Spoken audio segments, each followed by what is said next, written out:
श्री ओम नमः सिद्धेभ्यः। एस सुरासुरमणु सिन्धवन्दिदं धोदधादिकं मलं प्रणमामि वड्ढमाणं तीर्थं धम्मस्कातारं शेषे पुण्यतीर्थैरि ससौ सिद्धे विशुद्ध भावे समणे अणाणदंस चरित तव वीर्यायारि ते सौवे समगम पतेगमेव पतेगम वन्दामि अवट्टन्ते अर्हन्ते मानुषे खेते किच्चारिहन्ताणं सिद्धाणं तरणमो गणहराणम् अजावैवगाळं साहूढं चैव सौवेसिं तेसिं विशुद्धदंसं नाणपहाणा समं समासेज्य ओवसंपयामि सम्मं जतोणिवाण संपत्ति। प्रवचन सार परमागम चरणान योग चूलिका महाधिकार गाथा 273 पृष्ठ 515। सम्मं विदिद पदत्था चत्ता उविहिंबहित्थमा झत्थं विषये सुणावसत्ता जेते शुद्धा तिणे दिष्ठा। इसकी चर्चा लगभग पूरी हो गई है। कल जो मैंने विशेषण आवश्यकता बताया था उसके बारे में जिज्ञासाएं आई हैं कि भाई थोड़ा खुलासा और करो। हमारे श्रोता भी प्रबुद्ध हैं, जब वो जिज्ञासा करते हैं तो कुछ ना कुछ नया निकल के आता है। अभी बैठे बैठे जब स्वाध्याय कर रहा था तो उसमें एकदम से ख्याल आया कि इसमें हमें आचार्य कुंद तो दिखे ही नहीं,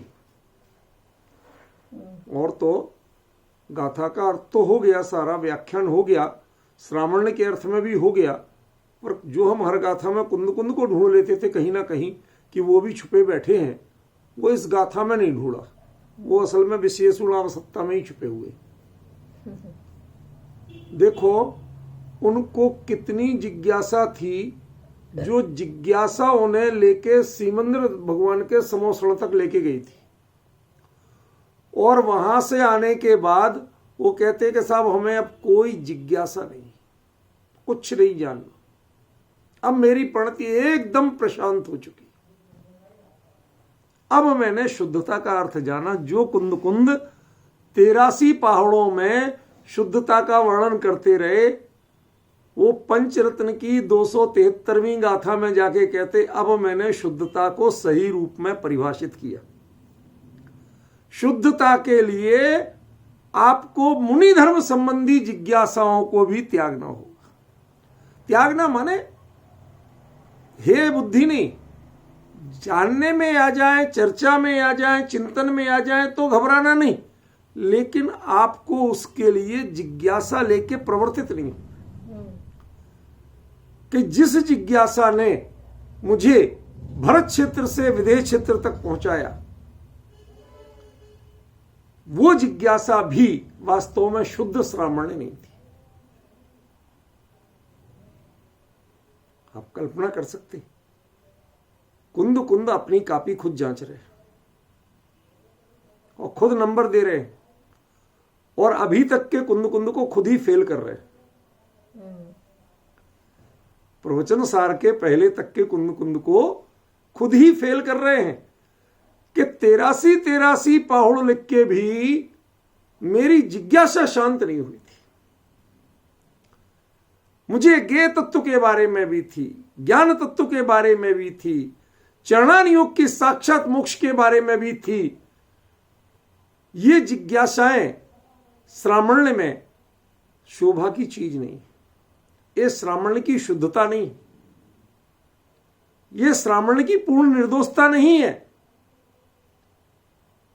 चूंकि मैंने शुद्ध श्रावण को इसके पहले नहीं जाना था, इसलिए वो सब जिज्ञासाएं हुई, और जिज्ञासाएं आखिरकार जब नहीं समाई हृदय में तो चल के यहां से विदेश क्षेत्र तक पहुंच गए। आप डिफरेंस समझ रहे? और उसके बाद में जब वहां से आए, सारा देख के आए, समझ के आए, श्रावण का जीवंत स्वरूप, मोक्ष जाने के परिणाम, एक एक चीज को देख के आए, तो अपने आप की कॉपी में करेक्शन कर रहे हैं, जो बनाए थे नोट्स उनमें करेक्शन कर रहे हैं कि ये जो जिज्ञासा थी ना, तुम्हारे सम्मम विदित पदत्था बिल्कुल सही था, चत्ता उभयम बिल्कुल 100% नंबर थे, बहत्तम अज्जत्थम में भी प्रॉपर नंबर थे, लेकिन एक पॉइंट में कुंद कुंद कहते मेरे नंबर कम थे, और वो क्या था? विषयेषु नावसत्ता। अब यदि इस विषय का अर्थ पंचेंद्रिय के विषय भोग ले लिया जाए तो समझ लो कितना बड़ा अनर्थ होगा। समझ रहे आप? अनर्थ शब्द प्रयोग कर रहा हूं, अर्थ नहीं होगा, वो अनर्थ होगा। क्यों? क्योंकि बहत्तम जो माने मूल गुण उत्तर गुणों में भी जो मध्यस्थ भाव रखता हो, समझ में आए ना? जब पालन करना तो पूरे निर्दोष, लेकिन उसमें अपने जुड़ाव कहते बिल्कुल नहीं, अपने जुड़ाव के नाम पे मध्यस्थ है और पालन करने के नाम पे पूरी तरह निर्दोष है। ऐसी चर्या रखने वाले, यहां तक पूरे नंबर लेने वाले कुंद कुंद कहते हैं एक जगह मेरे थोड़े से नंबर कम रह गए। कहां रह गए? कि विशेषु नावसत्ता, जो मुनि धर्म में ज्ञातव्य विषय है, स्थूल भूमिका में, प्रमत्त भूमिका में जो ज्ञातव्य विषय है, जानना चाहिए, उनमें उपयोग लगाना चाहिए, लेकिन वो कहते हैं वो भी, अब जिज्ञासा वृत्ति भी तुम्हारी शुद्धता में बाधक है।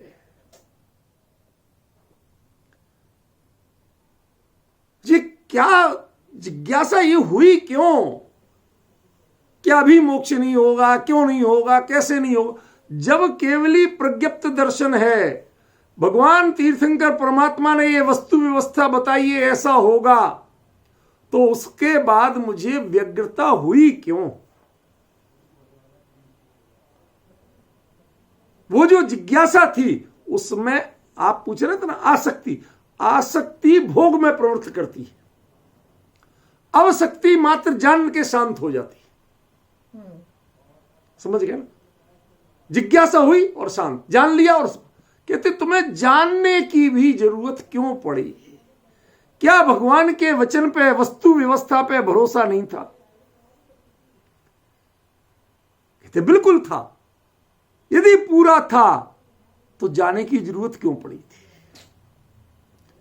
यद्यपि आपकी भूमिका में वो बिल्कुल निर्दोष बात है, कोई ऐसी दोष नहीं है, लेकिन निर्दोष होना और शुद्ध होना, इन दोनों में बहुत बड़ा अंतर है।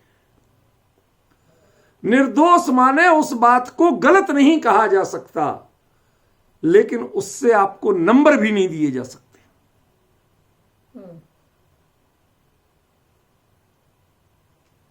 हम लोग कापियां जांचते हैं, आज आपको बताता हूं तरीका। बच्चे लिखते हैं जो भी, पेपर 100 नंबर का होता है, 80 नंबर का पेपर होता है 100 नंबर का, लेकिन जो क्वेश्चंस आते हैं उनमें अंक विभाजन जो होते हैं, मार्क्स का डिस्ट्रीब्यूशन, वो 80 नंबर का होता है। अब 80 नंबर का जो डिस्ट्रीब्यूशन है, उसके बाद 20 नंबर भी उसी पेपर के दिए जाने हैं, लेकिन वो देगा सिर्फ टीचर जो उस पेपर को पढ़ा रहा है। इसने 5 नंबर हैं कि इसने रेगुलरली पढ़ा या नहीं पढ़ा। 5 में से कितने देना आप? 2। 5 नंबर हैं कि जो पढ़ा, आया पढ़ने, तो ये अपने जरूरी इक्विपमेंट्स, बुक्स हैं, नोट करना, ये सब चीजें करता था कि नहीं करता था? ऐसा तो नहीं कि अकेली हाजिरी लगवाने आता था, अटेंडेंस का लोभी तो नहीं था। समझिए ना? हाँ साहब, बैठ के पढ़ता था। अब 10 नंबर हो गए, बाकी 10 नंबर हैं कि जो इसने प्रतिदिन पढ़ा उसके असाइनमेंट्स पूरे करके आपको चेक कराए और उनको इंप्रूव करके दिखाया कि नहीं दिखाया। ये जो लास्ट के 10 नंबर है ना, ये 10 नंबर है विशेष ऋणावश्यकता। यहां कुंद कुंद के इन 10 ये कौन देता है? ये एग्जामिनर नहीं देता, ये क्लास टीचर देता है। जो उस पेपर को पढ़ा रहा वो देता है कि इसने कैसे पढ़ा। अब कुंद कुंद यहां उनके ऊपर कौन था, कौन जांचता उनकी कॉपी? जब वहां देख के आए तो अपनी कॉपी खुद जांचते हैं, कहते मेरे में एक जगह कमी थी। केवली के वचन जानने के बाद मुझे जिज्ञासा बनी रही। जब केवली ने बताया ऐसा वस्तु स्वरूप है, उसके बाद जिज्ञासा बनी रही। ये जिज्ञासा बताती है कि कहीं ना कहीं वो केवली के वचन है, ये जानते हुए वो बोलते हुए भी आपकी वो दृढ़ता नहीं थी। आप कहीं ना कहीं अंदर से कोई भावना आपको प्रेरित कर रही थी, वही भावना आपकी कमजोरी थी।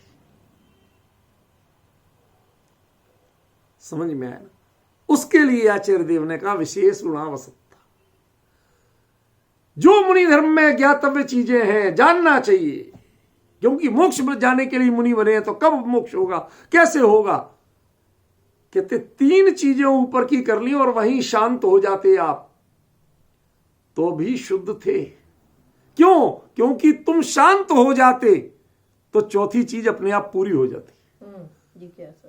तुम प्रयत्नशील रहे, इसलिए चौथी चीज पूरी नहीं हो पाई। क्या विचित्र स्थिति है मुकेश जी। यदि 3 काम करके चुप रह जाते तो आप शुद्ध बने रहते, क्योंकि वो चुप्पी ही, आपकी प्रशांत परिणति ही वो चौथी चीज है। उसके बाद जो आपको जिज्ञासा बनी रही, थोड़ा जाने, थोड़ी कोशिश करें, ये करना तो पड़ेगा।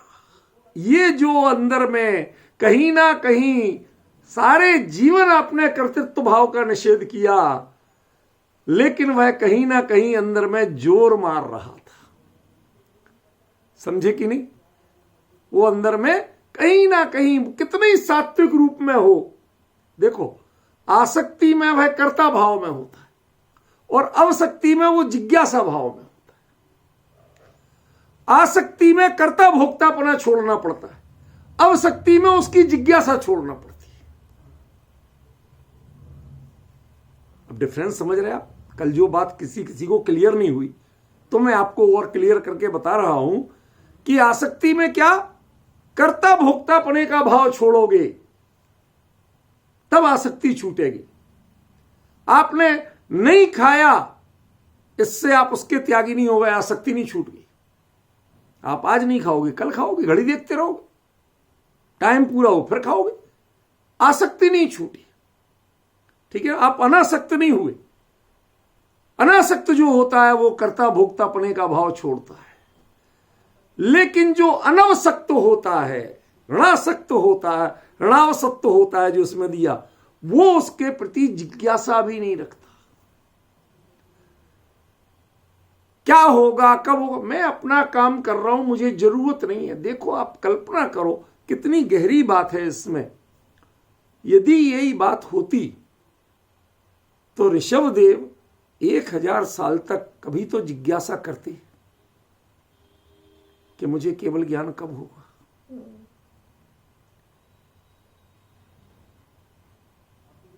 कि सब तीर्थंकरों का काल अलग है। दीक्षा काल से केवल काल, किसी का 3-4 दिन है तो किसी का 1000 साल है, इतना वेरिएशन।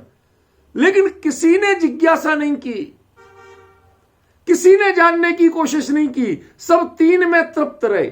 सम्मम विदित पदत्था, उविहिम चत्ता, बहित्तम अज्जत्थम, इन 3 में तृप्त रहे। इस 3 के आगे जिनका वीर्य स्फुरायमान नहीं हुआ, कोई कोशिश नहीं की, बस वही चौथी क्वालिटी थी। जिन्होंने कोशिश की वही उनकी डिसक्वालिटी थी।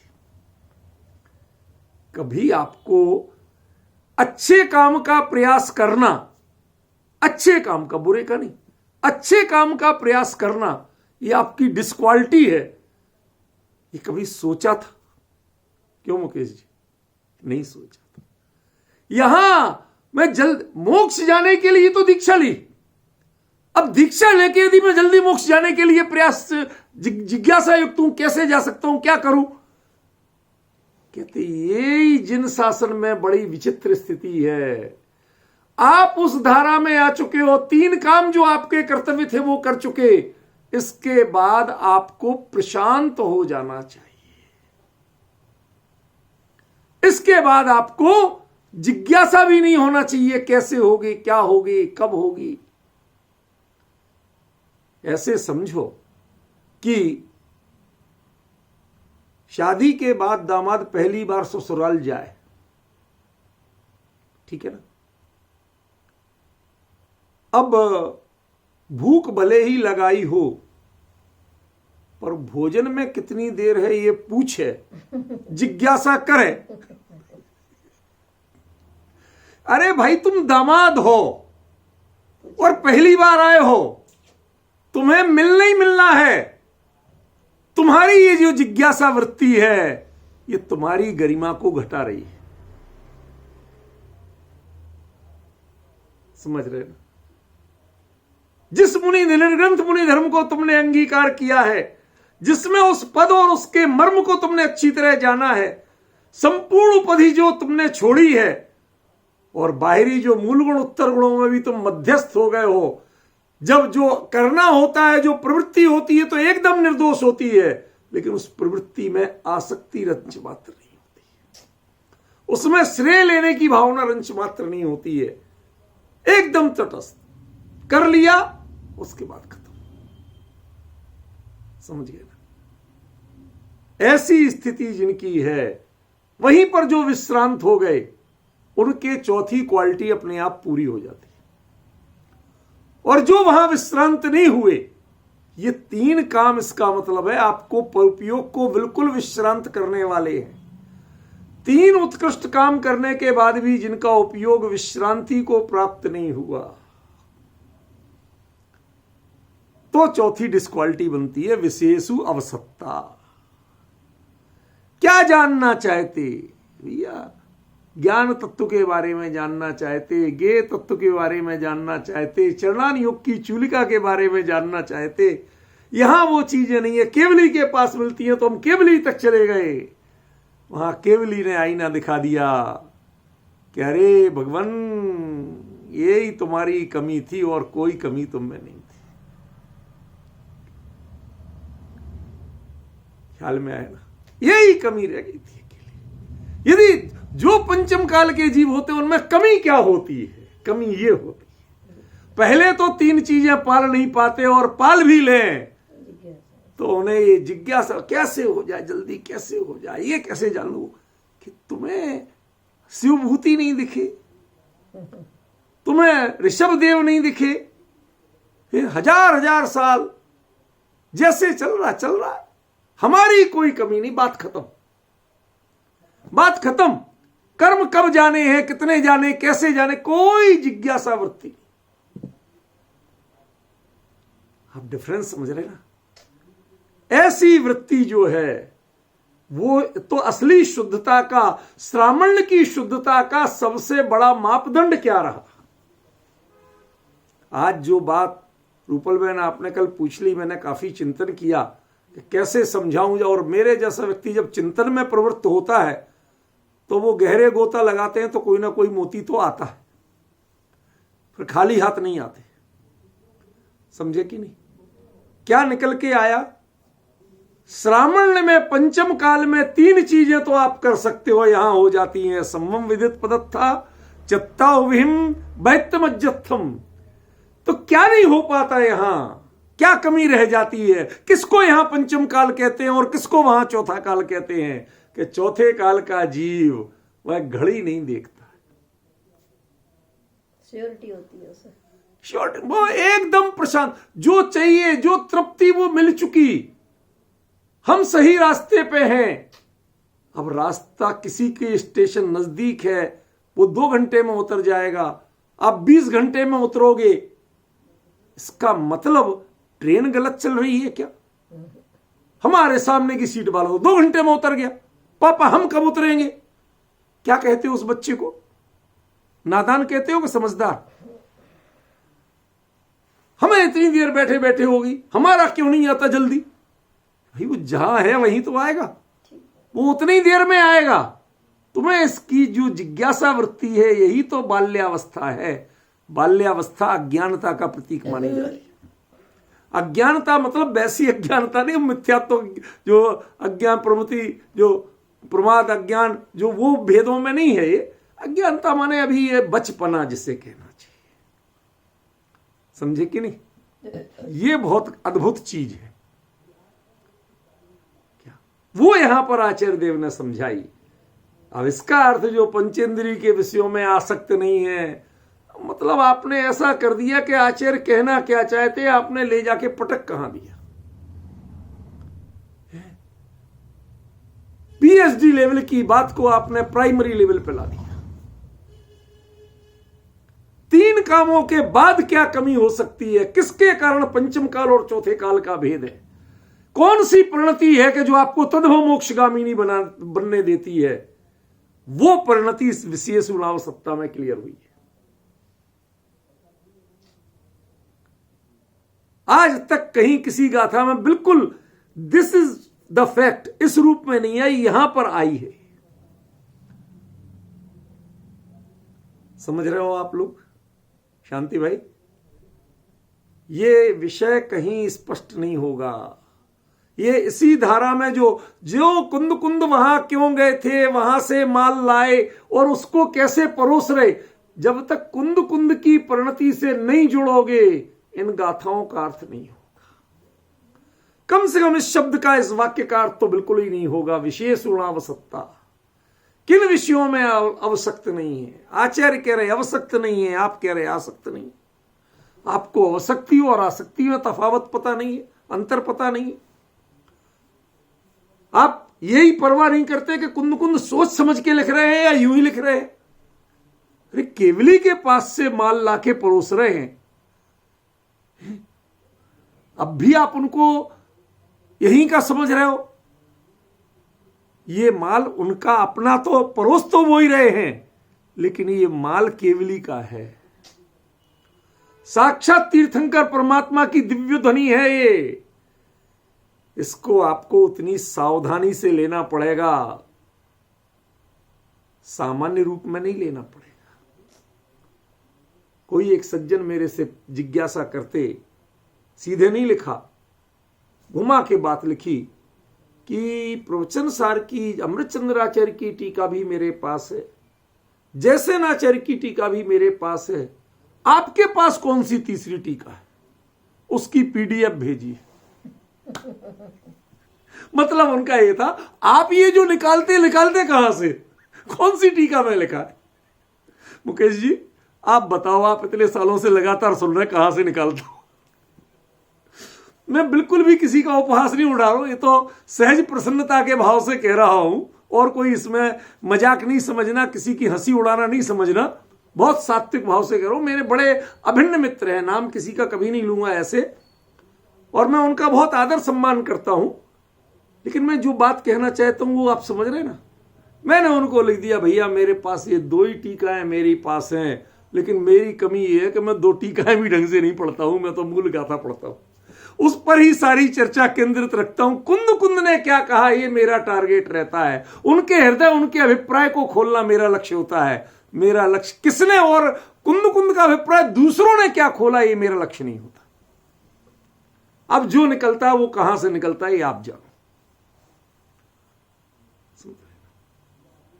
अब आप यदि जो यही हमारी कमी रही, मूल से हमने कभी जोर नहीं दिया, गाथा औपचारिकता के लिए पढ़ते हैं, फिर टीका का अर्थ नीचे क्या दिया वहां पढ़ना शुरू कर देते हैं, तो कुंद कुंद तो छूट ही गए आपसे। अब अवशक्ति को जिन्होंने आसक्ति बना दिया तो आपने आसक्ति पढ़ लिया, विशेषु का अर्थ जिन्होंने पंचेंद्रिय के विषय भोग बना दिया तो वो कर लिया। तो भाई साहब चौथे काल और पंचम काल का अंतर क्या है, ये उत्तर आपको 3 काल में कभी मिल पाएगा प्रवचन सार से? नहीं। यदि कुंद कुंद से सीधे नहीं जोड़ोगे और कुंद कुंद को नहीं खोजोगे गाथा में, तो तो वो समाधान आपको जीवन में कभी नहीं मिलेंगे।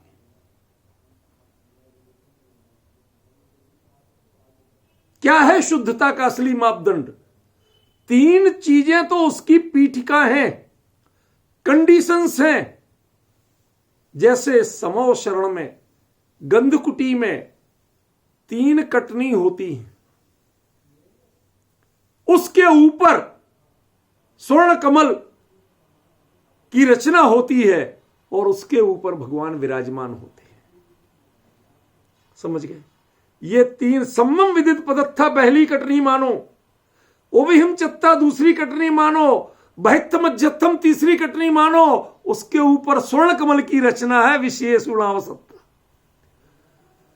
अब इसका अर्थ यदि पंचेंद्रिय के विषयों में आसक्त नहीं ये कर दिया जाए, क्या कह रहे हैं कुंद कुंद और कहां आप ले रहे हो? शब्द तो कुछ ना कुछ उन्हें देने ही पड़ेंगे, कहां से लाएं दूसरे शब्द? लेकिन उनका अभिप्राय वो संकेत करते हैं अवसत्ता और आसत्ता में कोई छंद में अंतर नहीं पड़ रहा है, मात्राएं उतनी की उतनी रह रही हैं। फिर उन्होंने आसत्ता की जगह अवसत्ता क्यों दिया?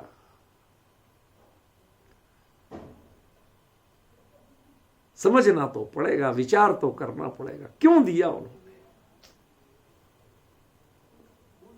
यदि दिया है तो उसको जरा उनके नजदीक जाके, एक चीज क्लियर नहीं दिखती हमारे यहां, अवग्रह, ईया, अवाय, धारणा, अवग्रह, सामान्य झलक मिली तो अवग्रह, जिज्ञासा हुई है क्या?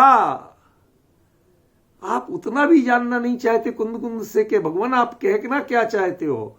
आप सीधे दूसरों के पास पहुंच जाते हो, आप बताओ वो क्या कह रहे, खुद तो जानो। जब कुंद कुंद जो कहते मिले वही दूसरे लोग कहते मिले तो सब सच मानना, और वही कहते नहीं मिले तो झूठा किसी को नहीं कहना है, वो विवक्षा भेद मानना। लेकिन कुंद कुंद का अभिप्राय यही है, ऐसा निर्णय करना। असल में ये वो चौथी बात है जो चतुर्थ काल के परिणामों की निर्धारिका है।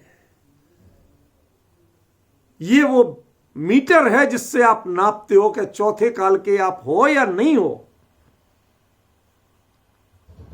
आपको बताया था बहुत समय पहले एक प्रकरण कि हम और चौथे काल के जीवों में असली अंतर क्या होता है। कि महावीर स्वामी की 65 दिन तक 66 दिन तक दिव्य ध्वनि नहीं खिरी, तो वो लोग जाके बैठते थे, रोज समोषण लगा, रोज बैठे तृप्त भाव से बैठे, नहीं बोल रहे, नहीं दिव्य ध्वनि हो रही, तो अभी किसी ने शिकायत नहीं की। और हमारे में किसी दिन 5 मिनट लेट हो जाए तो हमारे लिए 100 मैसेज आ जाते हैं, भाई साहब क्या चक्कर है, मिल नहीं रही, लिंक नहीं मिल रही, क्या हो गया, क्या रूपल में नहीं खोल किसी। मैं किसी से तुलना नहीं कर रहा, मैं तो ऐसी बात बता रहा, समझ रहे? ये सब्र नहीं होता, ये धैर्य नहीं होता। वो तीर्थंकर की मुद्रा देख के भी प्रसन्न थे, प्रशांत रहते थे, उन्होंने कभी नहीं बोला। आज के लोग होते तो मैंने लिखा भी था हमने कि आज के लोग होते तो कोई कहते भाई साहब शांति धारा कराओ, कोई कहते फलां मंत्र का जाप कराओ, कोई कहते ये हवन कराओ, ऐसा करो वैसा करो। भगवान बड़ा दोष लग रहा है कि भगवान की दिव्य ध्वनि नहीं हो रही है, केवल ज्ञान हो चुका, दिव्य ध्वनि नहीं हो रही।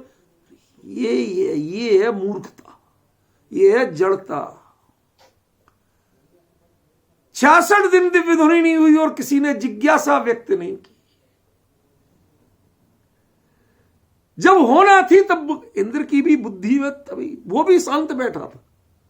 क्या हमें अपने आप समझ में आएगा जब होना होगी, तो हमें भाव नहीं हो रहे, इसका मतलब अभी कुछ नहीं। दर्शन करो, तीर्थंकर प्रभु वर्तमान केवली परमात्मा प्रशांत मुद्रा के दर्शन करके उतने ही तृप्त थे, हमें जरूरत ही नहीं थी कुछ और चाहिए। ये परिणति थी। ये जो जिज्ञासा कहीं उछलती ही नहीं, जो मिला उसमें तृप्त। ये है चौथा काल, और जिसमें जितना मिला उसके बाद भी जिज्ञासा उछलती है तो पंचम काल है।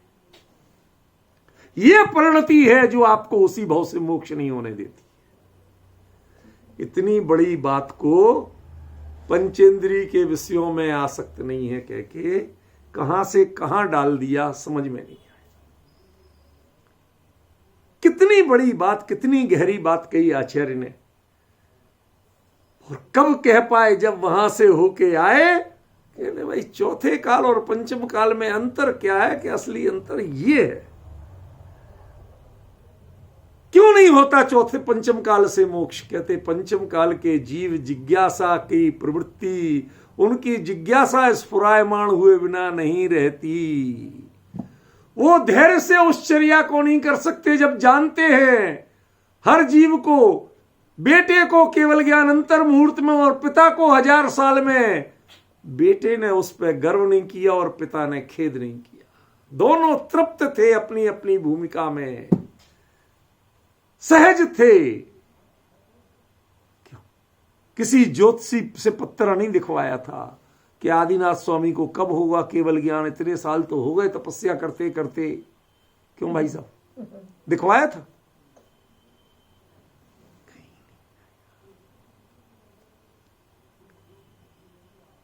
कितनी गहरी बात है। देखो, ज्योतिष से आप वैरागी को तो जान सकते हो, संसार की चीजें जान सकते हो, अंतरंग परिणति का भविष्य ज्योतिष नहीं बता सकता। इसका मैं एक प्रमाण देता हूं। मैं किसी संस्था में जहां पहले जुड़ा हुआ था, तो वहां एक कक्ष था, उसमें एक सफेद पर्दा लगा हुआ था, बढ़िया कीमती, और उस पे भगवान महावीर की जो जन्म कुंडली थी वो उस पे बनाई गई थी बाकायदा। उसका वो क्रॉस करके जो बनाते ना, जैसे अंक वगैरह लिखती। तो एक कोई बहुत बड़े ज्योतिषी आए, मैं ही उनको लेके आया था वहां, मिलाने किसी को।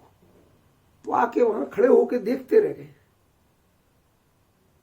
कहते जिनकी ये कुंडली है वो व्यक्ति संसार के विषय भोग में कभी फंसेगा नहीं,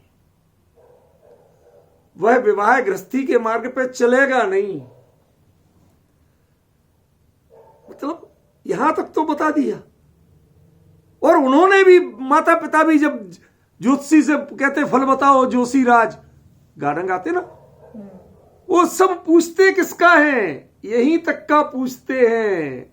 एक बार प्रविज्ञा ली, दीक्षा ली, उसके बाद का कोई नहीं पूछता। क्यों? क्योंकि पुरुषार्थ का फल और कर्म का हटना, इन दो के फल नहीं, मुहूर्त नहीं पूछे जाते। ये जब जिसका होना है वो होगा। इसके बारे में आपको टेंशन करने की जरूरत नहीं है, जिज्ञासा करने की जरूरत नहीं है। जिज्ञासा होती है तो वह श्रावण की अशुद्धता है, वह श्रावण का दोष है। भाई साहब मुकेश जी, कुंद कुंद जो गए थे विदेश क्षेत्र, जो 7 दिन जिसने उनको, जिस भाव ने उनको वहां लेके गया, जो भाव जिसने 7 दिन रोक के रखा वहां, अब आके कुंद कुंद कहते हैं कि मेरे जीवन में यदि कोई दोष था तो एक वो ही था। यद्यपि ये शुद्धता कब हुई कि वहां से ही मिली, लेकिन मुद्दा क्या है कि उसके पहले वो जो जिज्ञासा थी, जो मुझे लेके गया था, वही ये शुद्धता थी। असली शुद्धता क्या है? वो 3 तो भूमिका है। सम्मम विदित पदत्था भी भूमिका है, चत्ता उभिम भी भूमिका है, बहित्थमज्जत्थम भी भूमिका है। इन 3 की भूमिका पूर्ण होने के बाद असली जो मुद्दे की चीज आती है, स्वर्ण कमल की रचना होती है 3 कटनियों के बाद, वो क्या है? विशेष गुणावसत्ता। जिज्ञासा भी जिनकी अत्यंत प्रशांत हो जाए, अविषय में तो होते ही नहीं, विषय में भी आप लाख जानकार समझाएं, सुन लेंगे, समझ लेंगे, लेकिन उठने के बाद नया जानने के लिए प्रवृत्त नहीं होंगे। ये अंदर में नहीं लगेगा यार ऐसा हम भी सीख ले तो कल के दिन हम भी, कुछ नहीं। ये प्रवचन सार उस जिज्ञासा का फल है। और आचार्य कहते हैं ये प्रवचन सार में जो कुछ लिखा ना, ये ही मेरी एकमात्र शुद्धता थी। इस जिज्ञासा, जिस जिज्ञासा ने प्रवचन सार की रचना करा दी, 273वीं गाथा में कह रहे हैं कि यही मेरी एकमात्र कमजोरी थी, जो चौथे काल में जाके भगवान के समोसण में जाके तद्भव मोक्षगामियों को देख के मैंने पाया कि मेरी एक कमजोरी थी और कुछ नहीं था। बाकी तो कॉपी में बिल्कुल पूरे नंबर मिल रहे, एक जगह थोड़ी सी। समझ पा रहे हो आप लोग? मन स्वीकार कर पा रहा है? ये जे विशेषुणावसत्ता, जो इतना सब करने के बाद भी जो विषयों में अवसक्त नहीं है, ते शुद्धा, वही शुद्ध है। तिनिदिष्ठा, ऐसा निदिष्ठा, ऐसा भगवान ने कहा है, उनका निर्देश है। मुझे यहां पता होता तो मुझे वहां जाने की जरूरत नहीं पड़ती। वहां जाके जब अपनी कॉपी दिखाई तो उन्होंने कहा देखो कुंद कुंद, ये है कमी तुम्हारी।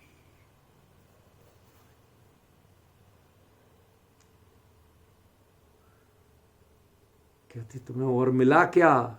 देखो अगली गाथा में इस सब बात की कैसी पुष्टि करते हैं आचार्य देव। अद्भुत। जो कुछ इसमें लिखा बाकी भूमिकाओं सब भूल जाओ। अब आप इस तारतम्य में समझो कि इस शुद्धता से क्या हो जाता है। जो इसकी उत्थानिका वगैरह वो कुछ नहीं है काम की। अब आप जो समझो वो है काम का। इस शुद्धता से क्या हो जाता है?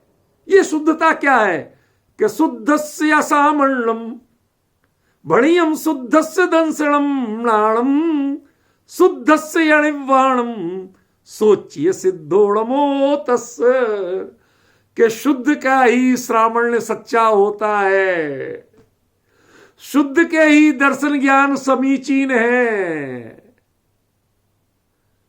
जिज्ञासा जिसकी मर जाए।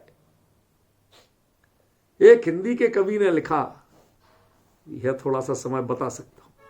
हिंदी के कवि ने एक लिखा, मुकेश जी, प्यास मर गई जिस दिन उस दिन पानी प्यासा होगा।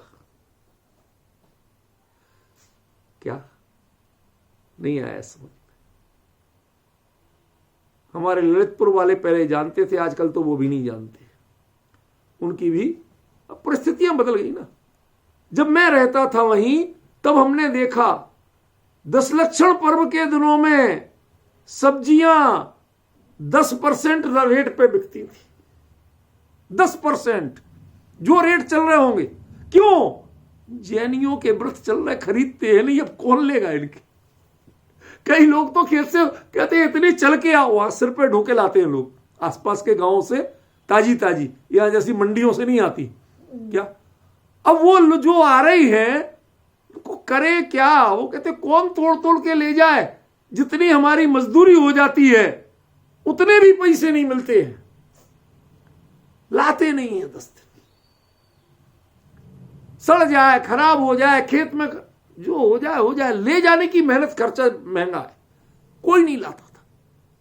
और 11वें दिन से पूरे 10 दिन की जो कसर है ना वसूल करते थे। जो रेट चल रहा उससे और 10% ऊपर रेट मिलेगा, 15% ऊपर रेट मिलेगा। क्यों? इन्हें आसक्ति नहीं है, इनको जरूरत नहीं है। जब कोई लेने वाला नहीं है तो लाके करेंगे क्या? ये डिफरेंस समझिए। जब लेने वाला ही नहीं है तो लाके करेंगे क्या? ऐसे ही जिसको जिज्ञासा नहीं है उसका दर्शन ज्ञान भी, मुनि धर्म की चर्या के बारे में भी जिज्ञासा युक्त नहीं होता। मैं अपना काम परफेक्ट कर रहा हूं, अब कब होगा कैसे होगा मैं कुछ नहीं जानता। शुद्धस्य दंसणम नाणम, शुद्ध के ही दर्शन ज्ञान है। बाकी के तो दर्शन ज्ञान जो जिज्ञासा को प्रेरित करते हैं वो शुद्ध दर्शन ज्ञान नहीं है। ख्याल में? शुद्धस्य अणिवाणम, और ये शुद्धता जिसकी होती है वही मोक्ष में जाता है, बाकी मोक्ष में नहीं जाते। देखो, इससे साफ साफ कहीं और कुछ लिखा मिलेगा आपको? अब शुद्ध का अर्थ निज निरंजन ज्ञायक परमात्मा कर दिया आपने। हो गया, बस हमें कुछ नहीं कहना। आचार्य क्या कह रहे हैं वो भूल के आपने हर चीज में निज निर्विकल्प ज्ञायक परमात्मा निर्विकल्प अनुभूति, क्या घुमाते हो आप बातों को? इतने भारी शब्दों में मत दबाओ हमें। जो आचार्य कह रहे वो पकड़ाओ, हमें तो उतनी सी चीज चाहिए। समझ में आ रहा कि नहीं आ रहा? उतनी चीज चाहिए। आचार्य ने क्या कहा वो बताओ। यहां उनके शुद्ध का मतलब क्या है वो बताओ। यह शुद्ध का मतलब कि 3 चीजों के पालने के बाद जिसकी जिज्ञासा वृत्ति अपने धर्म के बारे में भी समाप्त हो जाए, प्रशांत हो जाए, हम अपनी जगह बिल्कुल सही है।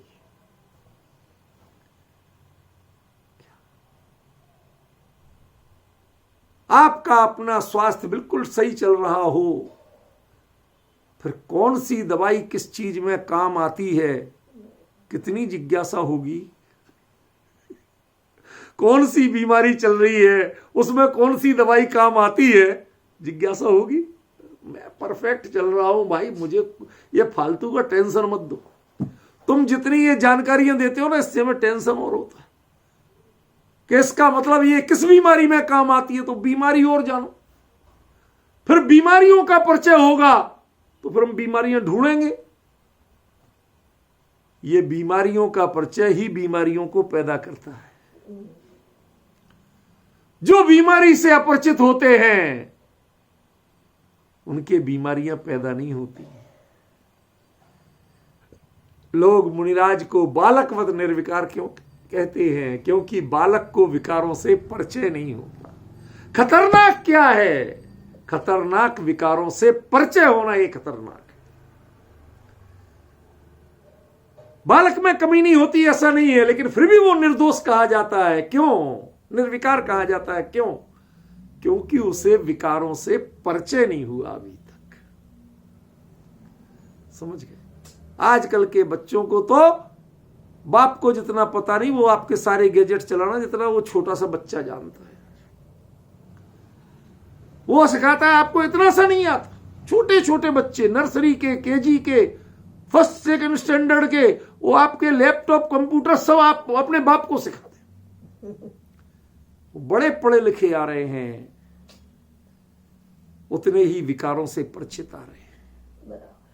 आज तो बालकवत निर्विकार कहें किसको? ना आज बालक निर्विकार है और ना जिनको बालकवत निर्विकार कहा जाता था ना वो निर्विकार है। इसलिए कहते हैं उनको जानना भी नहीं, तब तुम्हें निर्वाण मिलेगा। जब तक तुम्हारी, मैं एक एक दोष को जानूंगा और पकड़ पकड़ के अलग करूंगा, भैया कभी जीवन में चल नहीं पाओगे। क्या? सूक्ष्म से सूक्ष्म जीव को जानूंगा तभी चलूंगा, एक एक को बचाऊंगा, उठा उठा के अलग करूंगा। भाई तुम जीवन में कभी नहीं चल पाएगा। तुझे जितना बताया कि अपनी ओर से देख के चल, प्रमाद से मत चल। जो जो तुम्हें ज्ञानियों ने मर्यादा बता दी, यहां पिच्छी से शरीर झाड़ लेना, इतना करके ये भक्ति पढ़ना, इतना कायोत्सर करना, तब आगे चल। अपना उतना ही कर, तू अकल मत दौड़ा इसमें। इससे क्या हो जाएगा? ये कैसे कर? मत दौड़ा अकल। क्यों? तेरे पास केवली जितनी अकल है नहीं है, और ये वचन केवली के हैं। इनमें क्रॉस क्वेश्चन करके तू पाएगा क्या, ये तो बता दे। तेरे पास वो क्षमता ही नहीं है कि उनके ज्ञान को समझ सके। अब उनने जितना बता दिया उतना करके शांत हो जा। तू शुद्ध है, और तूने जितनी जिज्ञासाएं अड़ाई, जितने तर्क वितर्क अड़ाए, जितना और अपने आप को प्यूरिफाइड करने की कमर कसी, उतनी अशुद्धता बढ़ेगी, शुद्धता नहीं। क्योंकि सबसे बड़ी अशुद्धता क्या है कि तेरी जो जिज्ञासा पर में स्फुरायमान होती है, यहां मुनि धर्म संबंधी चर्या भी पर है। इसमें स्व क्या है? निज अप्रमत्त अवस्था, जितनी जैसी बनी रहे, या तो अप्रमत्तता का पुरुषार्थ या अप्रमत्त अवस्था, वो जितनी बनी रहे वही शुद्ध है, बाकी सब अशुद्ध है। समझिए, ये जो आपकी वृत्ति है इससे निर्वाण होता है। निर्वाण सिंह निष्क्रीडित व्रत से नहीं होता। 56 प्रकार के व्रत मैंने पढ़े, किसी से निर्वाण नहीं होता। एक शुद्ध भाव से निर्वाण, और शुद्ध भाव माने वो निरंजन परमात्मा का निर्विकल्प अनुभव, ऐसा कुछ नहीं है।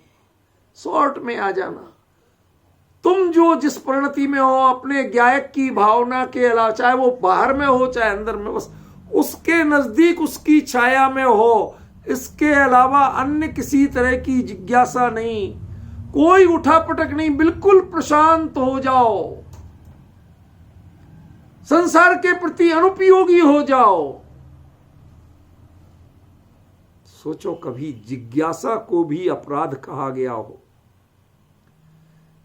ये पंचम काल का अपराध है जिज्ञासा। समझ में आया ना? आजकल के लोग जरा जरा से आपको बात नहीं बोलने देंगे, तर्क वितर्क करने को तैयार खड़े। अरे भाई शांति से सुन तो सही। पंडितों को समझाना बहुत कठिन है, बहुत कठिन है। क्यों? क्योंकि आप जो कुछ बोल रहे हैं वो उसके समझने में बुद्धि नहीं लगाते। उसी समय किस आचार्य ने कहां से क्या कहा, इनके विरोध में मैं क्या प्रश्न करूं, इसमें बुद्धि लगाते। समझ गए ना?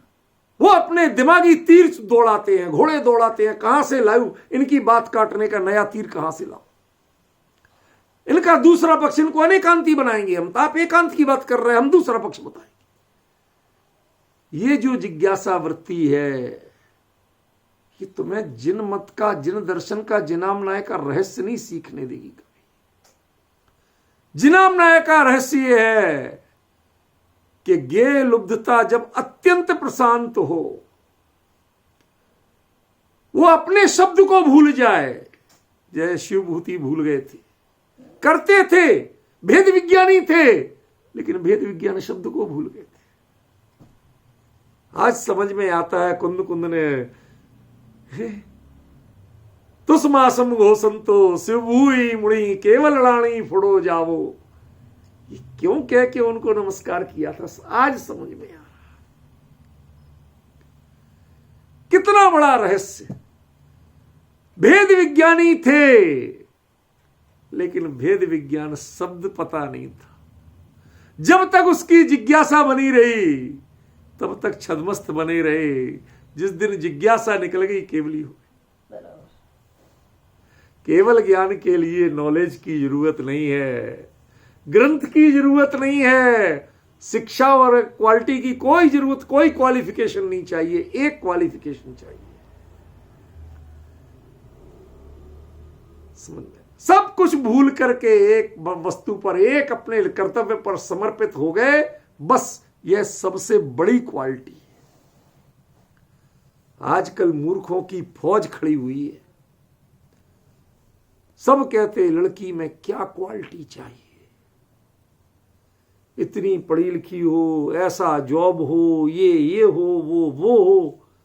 कहता हूं भैया, उसमें उस परिवार का जहां से जन्मी, जहां पली पुसी, सब कुछ छोड़ के इसमें रमने, इसमें रचने बसने की तृप्ति की, इसमें बिल्कुल छक गई, आगे कुछ नहीं चाहिए। ये इससे बड़ी कोई क्वालिटी नहीं। वहां की होके भी उसने अपने आप को, इस स्वरूप को, यहां के हर वातावरण को, यहां के हर रिश्ते को आत्मसात कर लिया है। दुनिया में कहीं नहीं होता कि दूसरे के कुल का गोत्र लिया जाए, सरनेम लिया जाए। ये भारत में सिखाया जाता शादी माने क्या, कि आपने अपना सब कुछ भूल के इसे ही आत्मसात कर लिया, और उसके बाद कभी जिज्ञासा, सब लिखने लगती हैं, पूछती कोई नहीं है जो असली देसी भारतीय नारी है, पत्नी है, कि ऐसा क्यों होता। ऐसे ही होता है, हमारे सब लोगों ने ऐसे ही किया। सव्वे भी अरिहंता तेण विहाणेण खविद कमंसा किच्चा तदोपदेशम लिवादा दे लमोते सिम। पढ़िएगा था कभी। सव्वे भी अरिहंता, सभी अरिहंतों ने तेण विधानेण खविद कमंसा, इसी विधान से इसी तरह से कर्मों का क्षय किया है। शास्त्र पढ़ पढ़ के कर्मों का क्षय नहीं किया, सुत केवली बन के भी कर्मों का क्षय नहीं किया। किच्चा तदोपदेश, और हमें यही रास्ता बताया भैया, ये ज्यादा जिज्ञासा से कुछ भला होने वाला नहीं।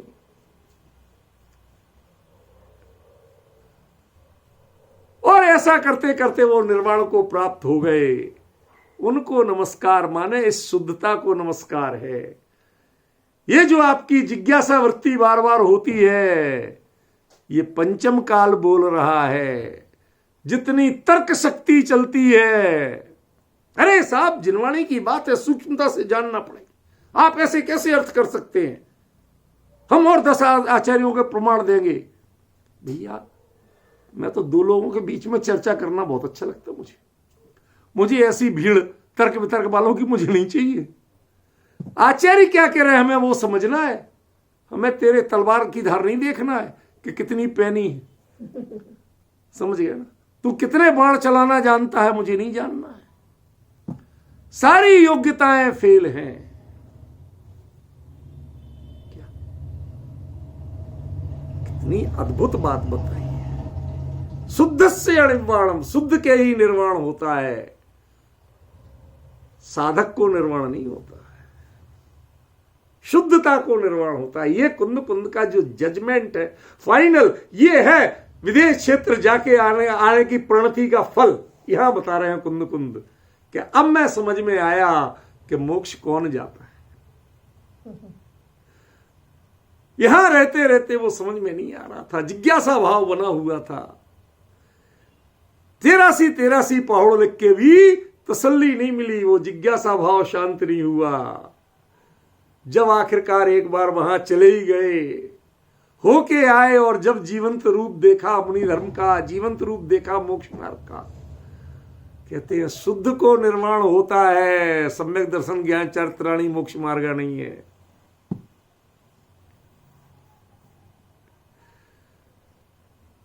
कभी आप सोच सकते थे कि ऐसा ये कुंद कुंद ही लिख रहे हैं? यदि कुंद कुंद प्रवचन सार में जिस शैली में बात कर रहे हैं, जिस तारतम्य में बात कर रहे हैं, वो नहीं पकड़ पाओगे तो इसका अर्थ कभी 3 काल में लगा सकते हो क्या? अब देखो, कुछ और दिखाना चाहता हूं, सामने देखो। शुद्धस्य या सामण्यम, साक्षात देख के आए। शुद्धस्य दंसणम लाणम, केवली को साक्षात देख के आए। शुद्धस्य अनिर्वाणम, अपने सामने मोक्ष होता देख के आए। सोचिए सिद्धो, वही शुद्धता ही सिद्धता में परिणत हुई है। व्यक्ति नहीं हुआ, शुद्धता सिद्धता में परिणत हुई है। नमो ते सिम, मेरे लिए अब शुद्धता को नमस्कार है। आज मैंने सारा मर्म जान लिया कि वास्तव में चौथा कालो पंचम काल क्या होता है। आज समझ में आ गया। नमो ते सिम, उसके लिए मेरा नमस्कार। कितना बड़ा डिफरेंस है।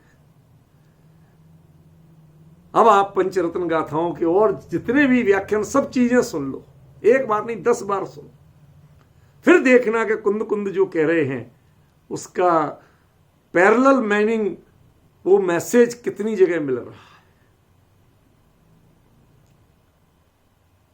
जिन्होंने गाथा पढ़ने के बाद नीचे पढ़ना शुरू किया, वो निश्चित रूप से चूकने वाले हैं।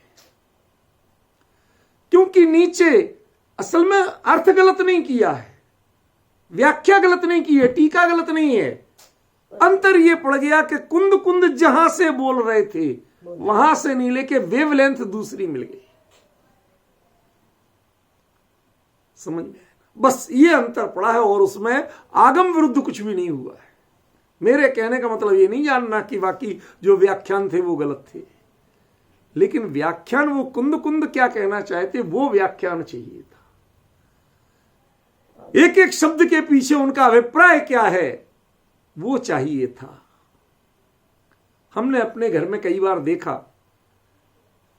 क्या कहूं, जब बच्चा किसी कारणवश जिद करता है नहीं खाना मुझे, क्यों दिमाग खा रही हो, कई बार जब वो चिल्लाता है तो बाप को गुस्सा आ जाता है,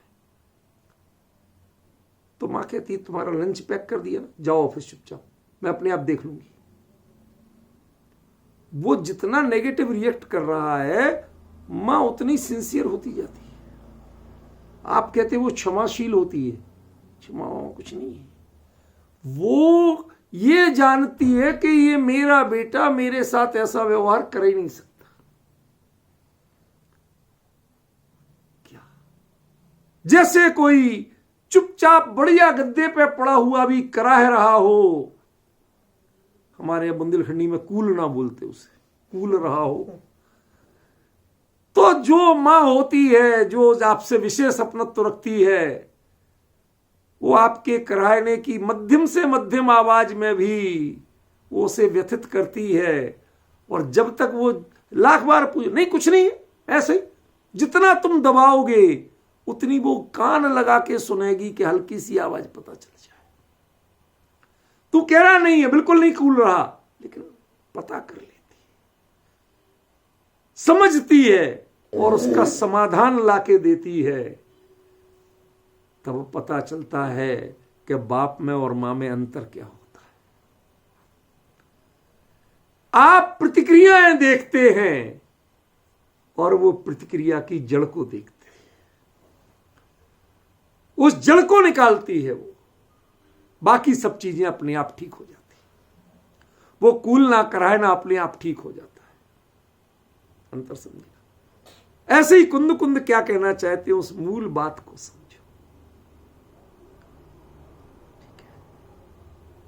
क्यों कुंद कुंद इतने 83 पहाड़ लिखते रहे अपनी, उन्हें लग रहा था शायद हम इतना सूक्ष्मता से चिंतन मनन सब कुछ करेंगे तो मिल जाएगा। अब अंतर समझ में आ रहा है कि केवली के पादमूल में 6 सम्यक दर्शन क्यों होता है। ये क्षयोपशम का विषय नहीं है। आप करणान योग पूरा पढ़ लीजिए, एक एक गाथा याद कर लीजिए, तो सम्यक दर्शन की गारंटी नहीं है। 6 सम्यक दर्शन तो बहुत दूर की बात है। केवली के पादमूल में बैठते ही, जहां केवली है वहां जिज्ञासा नहीं होती, एकदम प्रशांत पड़ जाती। पूछो किसको क्या पूछना, क्या पूछे भगवान आपके दर्शन।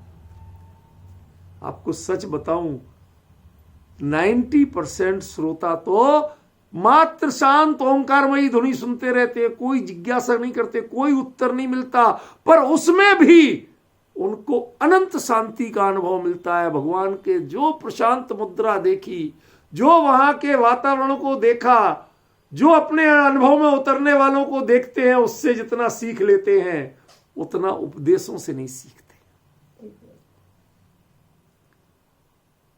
बॉडी लैंग्वेज जितना सिखाती है उतना कोई लैंग्वेज नहीं सिखाती है। क्या ये लिख लेना, बॉडी लैंग्वेज जितना सिखाती है दुनिया की कोई भाषा वह चीज नहीं सिखा सकती है। समझ गए? आपकी मुख मुद्रा, आपकी प्रशांत मुद्रा जितना सिखाती है, जय परम शांत मुद्रा समेत भवियन को निज अनुभूति है। ये आपको देख के आपकी बॉडी लैंग्वेज से अनुभूति हो जाती है। आप उपदेश देते हैं उससे अनुभूति की गारंटी नहीं। जो शब्द बोलते हैं उससे गारंटी नहीं है, लेकिन देख के गारंटी से ठीक हो जाते हैं। क्या अद्भुत विषय है, जो विषय आपकी अनंत जिज्ञासा वृत्ति को एकदम ऐसे शांत कर देता है, जैसे ऊपर पानी छिड़क दिया हो तो उफनता हुआ दूध वहीं शांत हो जाता है। समझ में आया ना?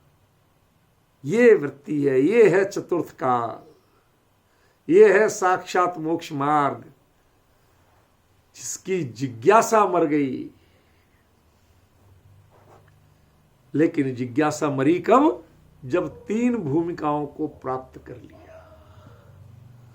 उसके पहले यहां मर जाएगी तो नए विषय में जगेगी, फिर विषय कषाय में जगेगी। वो तो महाखतरा है। जिसको निज धर्म और जिन धर्म की जिज्ञासा है, मर गई, अपनी साधना चल रही है पर जिज्ञासा नहीं, वो है मोक्ष का मार्ग, उससे मोक्ष होता है, वह वंदनीय है।